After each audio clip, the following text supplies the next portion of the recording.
Sang tôi lê tàng tê lê na Ina đâm tuy loan na dâu gầm ngoang Tu xin cùng niềm điêu điêu lâu nấu bang năm chín Em điêu điêu sang siêu xèl môn lê quang Ôi lâu mê dâu gam ngoang Yên na dâu gam lê ya Xiang xiang ina đâm tuổi Bằng nghề lâu loang kèn hèn dâu vần Xem tôi sang hèn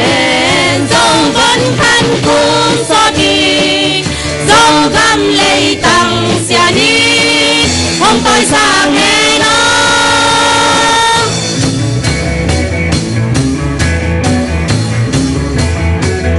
Bằng xuân tôi lại mong đầu kia bằng hông khăn công Mà bằng thân ta làm bằng hiếu đi tê Tu lại nhớ lệ tăng bao tê hi hàng Điều là xem nào na bằng mà xin lâu đi In quá lâu gặp qua hát cây đi Mà bằng con hát cho bóng đi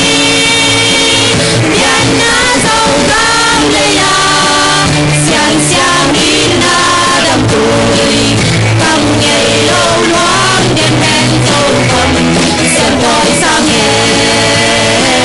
dâu vẫn khăn cùng so đi Dâu găm lấy tăng xia đi Hôm tôi sang hẹn nó Còn lệ quan nguồn lên tăng khi kể khán tân đi Đi găm lấy mi nằm á đi mi Cút khát tôi cái khát khai bằng không đi Bà xe nông kia chúng ta năm chiến thắng sang đi Bà xe na tôi in vô gần Không tôi in làm sang về đi Biên na dâu gam lê ya Xiang xiang in na đâm tuổi Bằng nghề lâu loang kèn hèn dâu vần Xem tôi sang hèn dâu vẫn khăn cùng so tin Dâu găm lấy tăng xia đi Hôm tôi sang hèn nó